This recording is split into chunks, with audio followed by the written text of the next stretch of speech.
আসসালামু আলাইকুম। বিশ্ব সংবাদ। মধ্যপ্রাচ্যে যুদ্ধের দামামা, ইরানে শোকের ছায়া। যুক্তরাষ্ট্র ও ইসরায়েলের যৌথ হামলায় ইরানের সর্বোচ্চ নেতা আয়াতুল্লাহ আলী খোমেনি নিহত হওয়ার খবরে তোলপাড় বিশ্ব। তেহরান থেকে পাওয়া খবরে নিশ্চিত করা হয়েছে এই চাঞ্চল্যকর তথ্য। হরমুজ প্রণালী অবরুদ্ধ। হামলার প্রতিক্রিয়ায় ইরান গুরুত্বপূর্ণ এই জলপথ বন্ধ করে দিয়েছে। এর প্রভাবে বিশ্ব বাজারে জ্বালানি তেলের দাম ব্যারেল প্রতি $100 ছুঁই ছুঁই। বাংলাদেশি নিহতের খবর।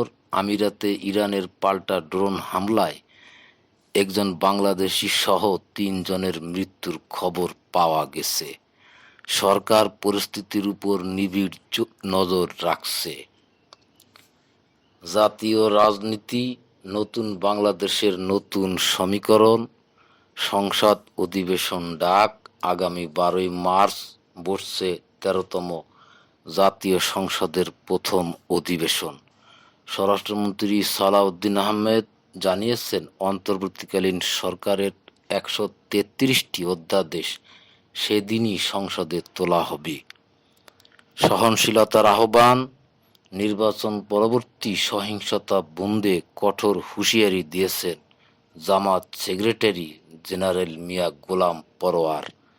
চুয়াডাঙ্গায় কর্মী নিহতের ঘটনায় তিনি গভীর উদ্বেগ প্রকাশ করেছেন। ঠাকুরগাঁওয়ে মেডিকেল কলেজ নির্মাণ। বিএনপি মহাসচিব মির্জা ফখরুল ইসলাম আলমগীর জানিয়েছেন, ঠাকুরগাঁওয়ে মেডিকেল কলেজ স্থাপনের সিদ্ধান্ত চূড়ান্ত হয়েছে। অর্থনীতি ও সুশাসন। রিজার্ভ ও ডলারে স্বস্তি। Record remittance. টানা 3 মাস দেশে $3 বিলিয়ন ওপর রেমিটেন্স এসেছে, যা দেশের অর্থনীতিকে শক্তিশালী করছে। বাংলাদেশ ব্যাংকে অস্থিরতা।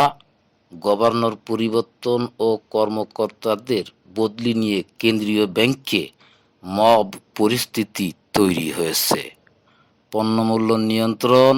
রমজানকে সামনে রেখে প্লাস্টিক জমা দিলে রমজানের বাজার দেওয়ার মতো ব্যতিক্রম উদ্যোগ দেখা গেছে চট্টগ্রামে। স্বাস্থ্য ও শিক্ষা আপনার জানা জরুরি। চিকিৎসায় বিদেশি নির্ভরতা কমানোর ডাক। স্বাস্থ্যমন্ত্রী জানিয়েছেন, দেশে আন্তর্জাতিক মানের চিকিৎসা নিশ্চিত করতে বিএমইউতে মলিকিউলার ল্যাব স্থাপন করা হবে। তরুণদের জন্য নতুন সুযোগ। মেধাভিত্তিক বাংলাদেশ গড়তে জাপানি ভাষা শিক্ষার উপর বিশেষ জোর দেওয়ার পরিকল্পনা নিয়েছে যুব ও ক্রীড়া মন্ত্রণালয়। বাকি সব বিস্তারিত খবর জানতে, প্রতি মুহূর্তে আপডেট পেতে আমাদের সাথেই থাকুন। আপনার মতামত কি? মধ্যপ্রাচ্যের এই অস্থিতিশীলতা আমাদের অর্থনীতিতে কেমন প্রভাব ফেলতে পারে বলে আপনি মনে করেন? কমেন্টে জানান। আল্লাহ হাফেজ।